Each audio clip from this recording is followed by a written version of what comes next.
C'est avec un brin de sourire que Olivia Mannequin nous reçoit, alors même que son cœur est rongé par la douleur. Une douleur qui résume la somme des frustrations accumulées depuis 2001. Année où cette mère de 4 enfants décide de dédier sa vie à l'encadrement de la jeunesse camerounaise. J'ai commencé à enseigner en 2001 et j'ai parcouru des écoles publiques à Tchang. Je vais citer l'école publique de Balivoni Photo, je vais citer l'école publique de Ngifongundeng. J'ai passé toute ma carrière là-bas. Quand je commençais même à enseigner en 2001, je n'avais pas de CAPIEM.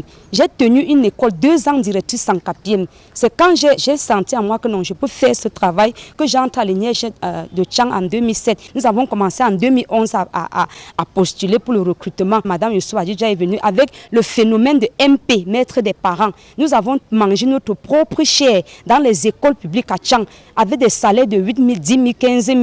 Bien qu'ayant servi pendant 18 ans dans les écoles publiques de l'arrondissement de Tchang, Olivia Mannequin n'a pas eu la chance d'être contractualisée. Lorsqu'arrive la vague de recrutement lancée il y a quelques années, elle croit enfin tenir une opportunité en or pour réaliser son rêve. Ce qui me choque même dans cette histoire, c'est que les enseignants qui ont obtenu le CAPIEM et qui n'avaient jamais mis pied dans des écoles venaient. On les recrutait devant nous et ils prenaient service devant nous. Oh, nous étions là. Mais avec ça, on disait que non, on gardait espoir. On disait que non, le prochain recrutement, on va attendre. On a attendu jusqu'à 2020.